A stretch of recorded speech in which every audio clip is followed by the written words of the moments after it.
इससे पिछली वीडियो के अंदर हमने देखा था कि हम मेटा बॉक्सेस कैसे ऐड कर सकते हैं और फिर मेटा बॉक्सेस के अंदर हम डिफरेंट इनपुट्स को कैसे ऐड कर सकते हैं ताकि यूज़र उस इनपुट के अंदर कोई वैल्यू ऐड करे और उस वैल्यू को फिर हम अपने मेटा के टेबल के अंदर सेव कर सकें और जब वो सेव हो तो उसकी जो सेव्ड वैल्यू है वो हम इनपुट के अंदर शो करवा सकें।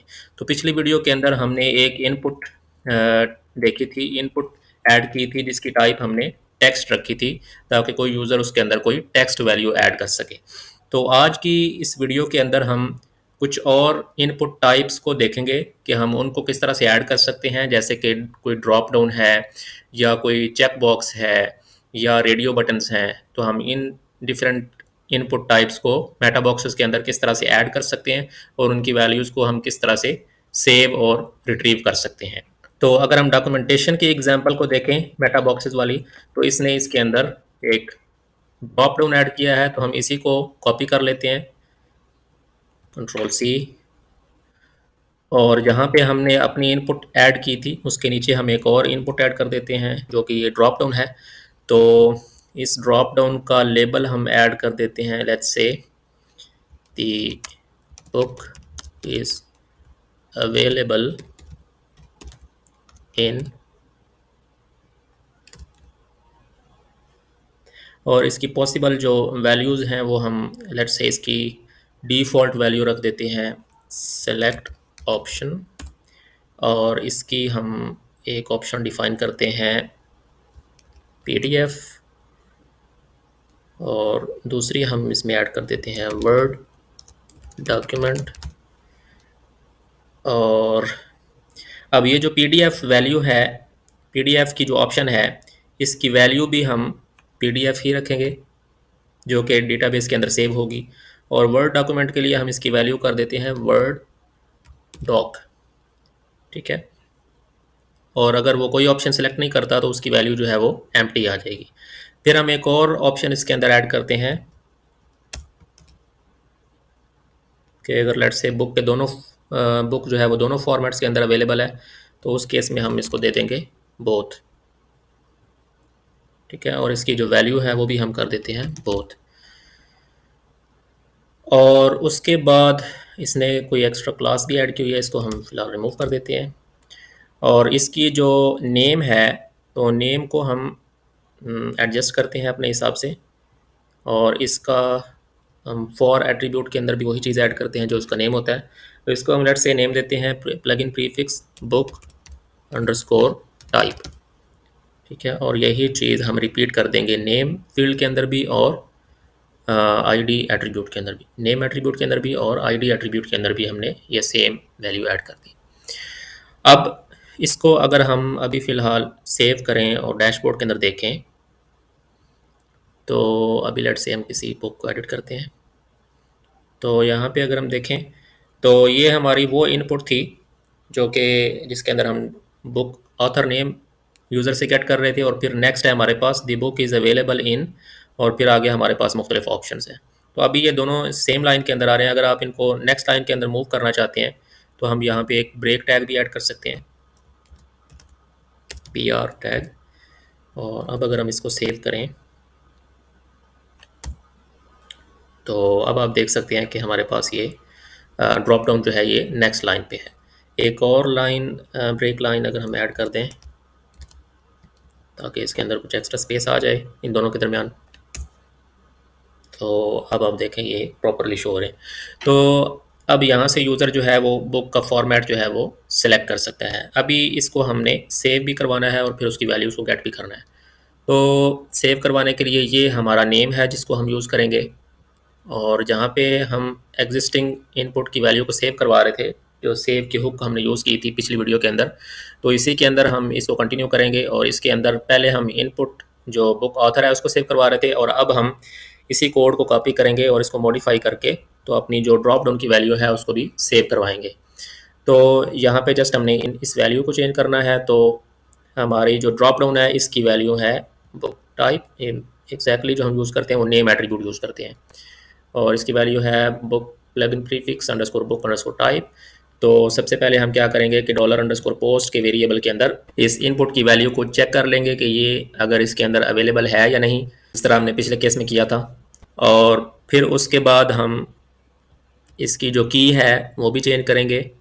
तो अंडरस्कोर और जो हमारा नेम इसका एट्रीब्यूट था वो हमने ऐड कर दिया, तो ये हमारी की बन गई। और फिर डॉलर अंडरस्कोर पोस्ट में से हमने इसकी वैल्यू को गेट कर लिया इस नेम एट्रीब्यूट के ज़रिए से। तो जो भी नेम एट्रीब्यूट जो हमारा ड्रॉप डाउन का था उसकी जो भी वैल्यू होगी वो इस कोड के थ्रू हमें उसकी वैल्यू मिल जाएगी, जो भी ऑप्शन यूज़र ने सेलेक्ट की होगी, और उसको हम इस की के अगेंस्ट सेव करवा रहे हैं।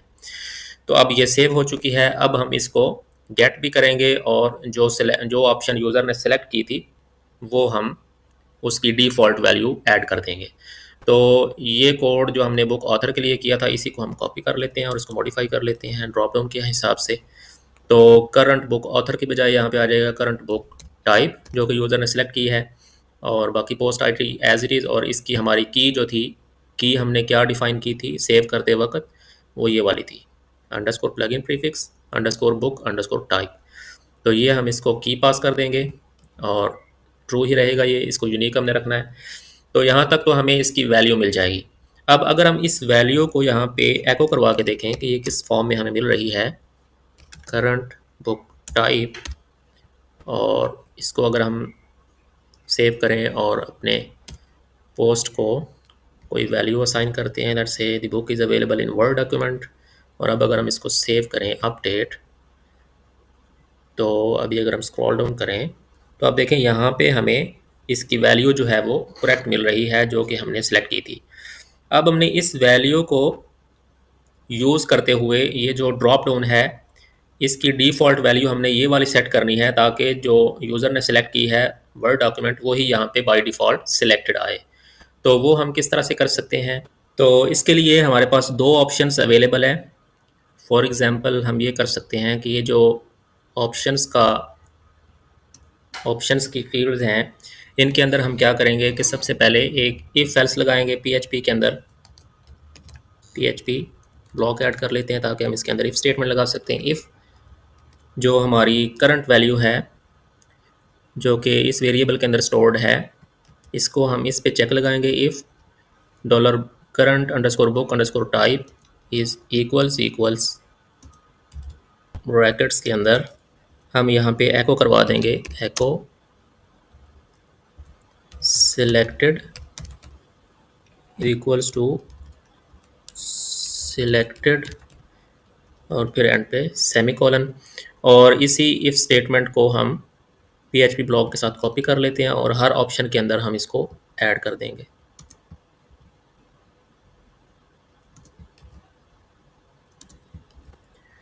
और फिर इनकी वैल्यूज़ को हम चेंज करेंगे। अगर तो इसकी वैल्यू एम्प्टी है तो हमने इस ऑप्शन को सिलेक्ट करवाना है, और सिलेक्ट करवाने के लिए हम सिलेक्टेड का एट्रीब्यूट यूज़ कर रहे हैं, ठीक है। और अब अगर इसकी वैल्यू एम्प्टी के बजाय पीडीएफ आती है तो फिर हम इस ऑप्शन को सिलेक्ट करवाएंगे। अगर वर्ड डॉक आती है तो फिर हम इस ऑप्शन को सिलेक्ट करवाएंगे। अगर बोथ इसकी वैल्यू आती है तो फिर उस केस में हम इस ऑप्शन को सिलेक्टेड करवाएंगे। तो सिंपली हम क्या कर रहे हैं कि हम सबसे पहले उसकी करंट वैल्यू को चेक कर रहे हैं। अगर वो एम्प्टी है तो हमने इसके अंदर सिलेक्टेड का एट्रीब्यूट ऐड कर दिया, और अगर ये पीडीएफ इसकी वैल्यू है तो सिलेक्टेड का एट्रीब्यूट इसका ओपन हो जाएगा और बाकी सब का वो स्किप हो जाएगा। और अगर उसकी वैल्यू वर्ड डॉक है तो फिर बाकी सारे इफ़ स्टेटमेंट्स फॉल्स हो जाएंगी, जस्ट ये वाली इफ़ स्टेटमेंट जो है ये करेक्ट हो जाएगी और सिलेक्टेड का एट्रीब्यूट इसके अंदर ऐड हो जाएगा, और ये ऑप्शन जो है ये बाय डिफ़ॉल्ट सिलेक्ट हो जाएगी एंड सो ऑन। तो अब अगर हम इसको सेव करें और ये जो हमने एको करवाया था इसकी वैल्यू को हम इसकी स्टेटमेंट को हम रिमूव कर देते हैं, कंट्रोल एस। और अब अगर हम अपने डैशबोर्ड के अंदर जाएं और इसको रिफ़्रेश करें तो आप देखें अब हमारी जो वैल्यू जो हमने सेलेक्ट करवाई थी वो बाय डिफ़ॉल्ट यहाँ पे सिलेक्टेड आ रही है। इसी तरह अगर हम इसकी वैल्यू को चेंज करते हैं, लेट्स से पीडीएफ, और अब अगर हम इसको अपडेट करें तो आप देखें इसकी जो सिलेक्टेड वैल्यू है वो पीडीएफ है। तो ये तो था एक ऑप्शन सेलेक्ट के लिए। इसके अलावा वर्डप्रेस हमें एक सिलेक्टेड का फंक्शन भी प्रोवाइड करता है। तो इस फंक्शन की डिटेल्स को आप देख सकते हैं सर्च करके। तो मैंने इसको पेज को ऑलरेडी ओपन किया हुआ है। तो इसके अंदर आप क्या करते हैं कि आप इस तरह से इफ़ स्टेटमेंट्स को यूज़ करने के बजाय आप सिलेक्टेड का फंक्शन जो है वो यूज़ कर लेते हैं, और इस फंक्शन को जस्ट आपने एक तो उसकी जो वैल्यू है वो पास करते हैं, जो करंट वैल्यू है जो यूज़र ने सेव की होगी, और फिर आपने इसको किसके साथ कंपेयर करना है, तो कंपेयर हम कर रहे हैं जो इसकी करंट वैल्यू है, जो इसकी एक्चुअल वैल्यू है, इसके साथ हम कंपेयर कर रहे हैं। अगर ये दोनों वैल्यूज़ सेम होती हैं तो उस केस में ये आपको ट्रू रिटर्न करेगा, और ये जो ऑप्शन है ये आपका सिलेक्टेड आ जाएगा। तो इसको हम यूज़ करके देखते हैं। अपनी जो करंट कोड था इसको हम मॉडिफाई करेंगे। तो अब हम इफ़ स्टेटमेंट के बजाय जस्ट यहाँ पे सेलेक्टेड का फंक्शन यूज़ करेंगे, और इस फंक्शन को हमने दो चीज़ें पास करनी है। एक तो जो आपकी करंट वैल्यू आ रही है, करंट वैल्यू हमारे पास इस वेरिएबल के अंदर स्टोर्ड है, एक तो हम इसको ये पास कर देंगे, और दूसरा फिर हमने इसको कंपेयर किसके साथ करना है, तो एम्प्टी स्ट्रिंग। इस केस में हमने इसको एम्प्टी स्ट्रिंग के साथ कंपेयर करना है क्योंकि इसकी वैल्यू एम्प्टी स्ट्रिंग है। ठीक है, और इसी ब्लॉक को हम कॉपी कर लेते हैं,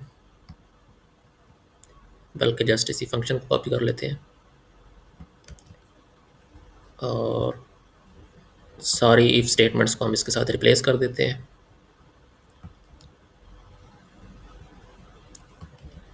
तो अब इस केस में हमने इसको मैच करना है, इसकी वैल्यू है पीडीएफ, और इस केस में हमारे पास वैल्यू है वर्ड डॉक, और इस केस में इसकी वैल्यू है बोथ। तो सिलेक्टेड का जो फंक्शन है ये सिंपल ये करता है कि ये दो वैल्यूज़ लेता है। अगर तो ये वाली वैल्यू जो कि करंट उसके यूज़र की वैल्यू है जो सेव्ड है, अगर ये सेकंड आर्ग्यूमेंट के साथ मैच कर जाएगी तो ये ऑटोमेटिकली इसके अंदर सेलेक्टेड एट्रीब्यूट जो है वो प्रिंट करवा देता है।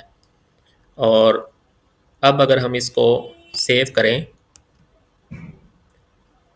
और इसको रिफ्रेश करें, तो आप देखें अभी भी हमारी जो वैल्यू है वो as it is as expected जो है वो वर्क कर रही है। इसको हम चेंज करके दोबारा देख सकते हैं। इसको अगर हम बोथ करें, अपडेट करें, आप देखें ये अभी भी हमें करेक्टली इसको करेक्ट ऑप्शन जो है वो सेलेक्ट करवा रहा है। तो इस तरह से हम एक ड्रॉप डाउन अपने मेटा बॉक्स के अंदर ऐड कर सकते हैं। अब इसी तरह लेट से आप कोई चेक बॉक्स ऐड करना चाहें तो वो आप किस तरह से कर सकते हैं।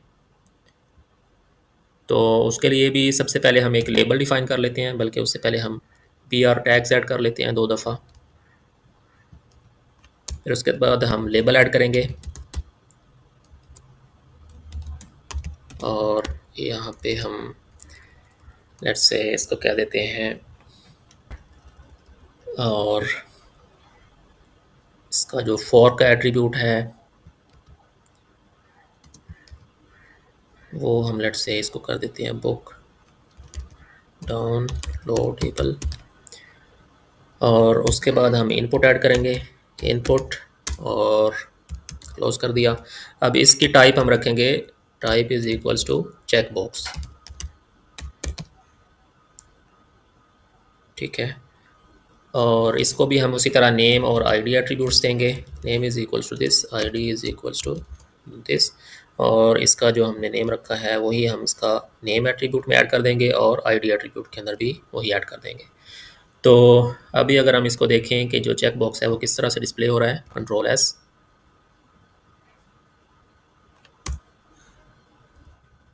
तो आप देखें ये हमारा चेक बॉक्स आ गया। चेक बॉक्स आ गया, दी बुक इज़ डाउनलोडेबल, इसको हम चेक कर सकते हैं, अनचेक कर सकते हैं। तो अब हम क्या करते हैं कि हम इसकी वैल्यू को सेव हुक के अंदर हैंडल करेंगे, जिस तरह हमने पिछली दो वैल्यूज़ को सेव किया था। तो इसी चीज़ को हम कॉपी कर लेते हैं और इसको हम मॉडिफाई करते हैं। अब इसकी जो इसका जो नेम एट्रीब्यूट है तो वो हम अपडेट कर देंगे। सबसे पहले हम इसको चेक करेंगे कि क्या इसकी वैल्यू जो है वो डॉलर अंडरस्कोर पोस्ट के वेरिएबल के अंदर आ रही है या नहीं। अगर आ रही है तो फिर उस केस में हमने इसको सेव करना है डेटाबेस के अंदर, और इसका जो की है वो हम अंडरस्कोर के साथ इसकी की भी इसके अंदर ऐड कर देते हैं, वही नेम हमने यूज़ कर लिया। और फिर डॉलर अंडरस्कोर पोस्ट के अरे के अंदर हम इस इंडेक्स के थ्रू इसकी वैल्यू को गेट कर रहे हैं। अब इस कोड के ज़रिए हमारा जो डाउनलोडेबल का जो चेक बॉक्स था उसकी जो करंट वैल्यू है वो मेटा टेबल के अंदर सेव हो जाएगी।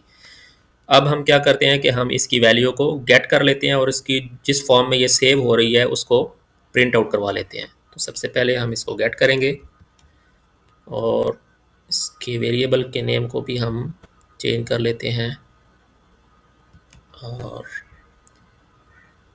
टाइप के बजाय यहाँ पे आ जाएगा बुक अंडरस्कोर डाउनलोडेबल। उसी तरह पोस्ट आईडी, और ये हमारी जो की थी वो है बुक अंडरस्कोर डाउनलोडेबल। इसकी ये करंट वैल्यू जो सेव्ड होगी वो यहाँ पे आ जाएगी। इसको हम एको करवा के देख लेते हैं इसकी क्या वैल्यू आती है, और इसको अगर हम प्रिंट आउट करवाएं, और इसके बाद हम ब्रेक टैग भी ऐड कर देते हैं, कंट्रोल एस। तो अब अगर हम इसके अंदर आएँ और इसको रिफ़्रेश करें और इसकी कोई वैल्यू इसको दें, लेट्स से अब इसको हमने चेक किया हुआ है, तो इस केस में अगर हम इसको अपडेट करें तो आप देखें इसकी जो वैल्यू सेव हुई है डेटाबेस के अंदर वो है ऑन की, ठीक है। और अगर हम इसको चेक ना करें तो उस केस में इसके अंदर क्या सेव होगा, अपडेट करें तो अब देखें इसकी वैल्यू जो है वो अपडेट नहीं हुई।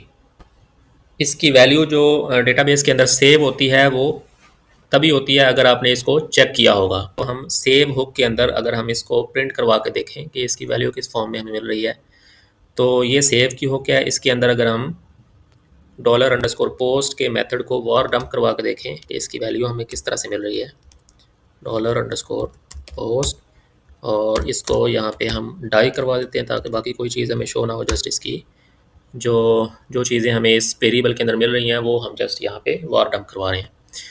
तो अभी अगर हम दोबारा इसके अंदर आएँ और इसको हमने अनचेक्ड रखा हुआ है, और अनचेक करके अगर हम इसको अपडेट करें तो अब देखें डॉलर अंडरस्कोर पोस्ट के अंदर हमें ये वाली चीज़ें रिसीव हो रही हैं।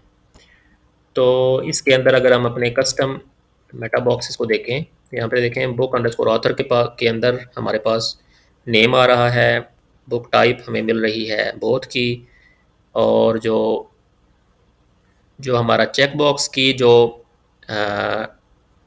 नेम, जो चेक बॉक्स का जो नेम हमने सेट किया था वो हमें यहाँ पे नहीं मिल रहा। वो हमें जस्ट उस केस में मिलेगा अगर हम उसको चेक करेंगे। तो इसको हमने फिर, और यहाँ पे अगर हम इसको जस्ट इस वैल्यू को अगर हम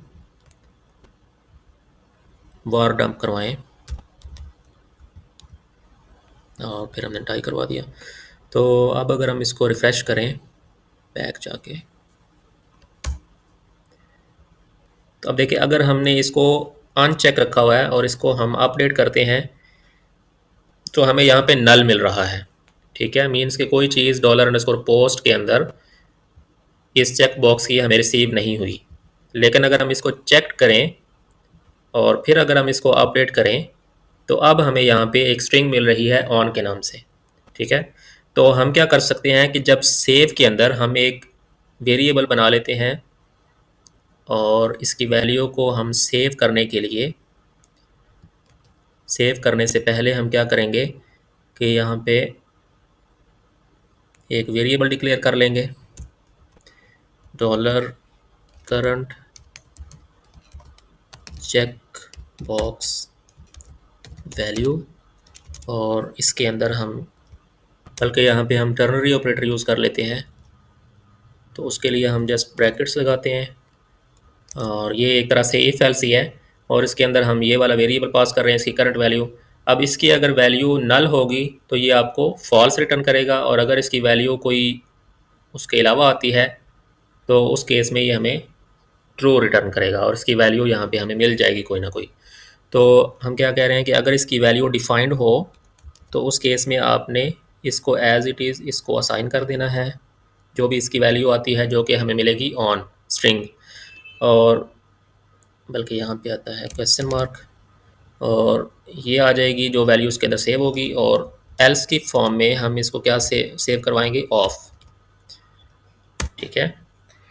तो यहाँ पे इस टर्नरी ऑपरेटर के थ्रू हम क्या कर रहे हैं कि ये यहाँ तक हमारा इफ ब्लॉक है, इसके अंदर हम इसकी वैल्यू को चेक करेंगे। अगर तो इसकी वैल्यू डिफाइंड होगी, ठीक है, तो इसका मतलब है कि यूज़र ने उस चेक बॉक्स को चेक कर दिया है, ठीक है। तो उस केस में ये वाली कंडीशन हमारी ट्रू हो जाएगी, और क्वेश्चन मार्क के बाद जो हम वैल्यू देते हैं ना, ये ट्रू वाला केस होता है हमारा। तो अगर इसकी वैल्यू यूज़र ने चेक की हुई है तो इट मीन्स कि हमें इसकी वैल्यू मिलेगी। तो जो भी वैल्यू इसकी आती है जो कि हमने एको करवा के देखा वो ऑन होती है, जो कि स्ट्रिंग के अंदर एक ऑन लिखा हुआ होता है, तो वो वैल्यू हमने एज इट इज़ इसको असाइन कर दी। एल्स हम क्या कर रहे हैं कि अगर इसकी वैल्यू डिफाइंड नहीं है, यानी कि नल आता है इसके अंदर, तो ये कंडीशन फॉल्स होगी, तो ये वाला केस चलेगा। तो उस केस में हम उसको एम्प्टी नहीं छोड़ रहे, बल्कि यहाँ पे भी हम इसकी वैल्यू ऑफ जो है वो सेव करवा रहे हैं, ताकि फ्रंट एंड पे हम उसको या उसकी वैल्यू जब गेट करेंगे तो उसको प्रॉपरली हम हैंडल कर सकें। तो अब हम अगर इसको सेव करें और इस जो वॉर डंप है इसको हम कमेंट कर देते हैं, कंट्रोल एस, और जहाँ पे हम इसकी वैल्यू को गेट कर रहे हैं तो यहाँ पे इसको एको ही रहने देंगे। और अब अगर हम इसके अंदर आएँ, बैक जाएंगे, इसको अगर हम रिफ़्रेश करें तो अब हम देखते हैं कि दोनों केसेस में हमें क्या वैल्यूज़ मिलती हैं। तो अगर हम इसको अनचेक्ड रहने दें और इसको हम अपडेट करें,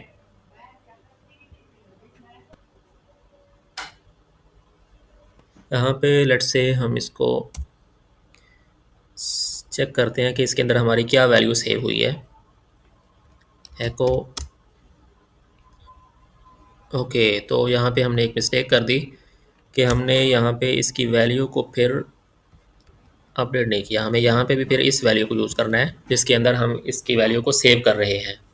तो हमने इस वेरिएबल को यहाँ पे यूज़ करना है, ताकि जिसके अंदर हम डॉलर अंडरस्कोर पोस्ट की वैल्यू को सेव कर रहे हैं उसी वेरिएबल को हमने यहाँ पे यूज़ करना था। तो हम पुराने वाली वैल्यू को यूज़ कर रहे थे। इसको अगर हम अब रिफ़्रेश करें और अब हम इसको अनचेक रहने देंगे, इसको अगर हम अपडेट करें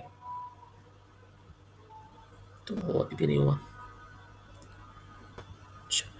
अभी भी इसके अंदर कुछ इशू है, तो लेट्स से हम यहाँ पे इसको एको करवा के देखते हैं कि इसकी क्या वैल्यू हमें मिल रही है।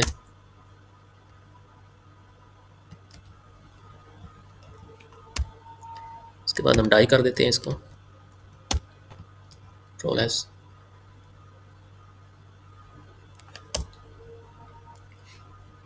तो अब अगर हम इसको अपडेट करें,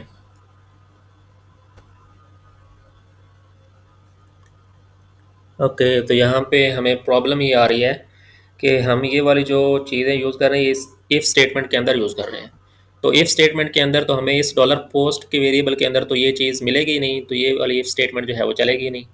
तो ये इसके अंदर इशू है। हमें इस ब्लॉक को, इन स्टेटमेंट्स को इस इफ़ एल्स इफ़ से निकालना होगा और यहाँ पे हम इसको ऐड करेंगे।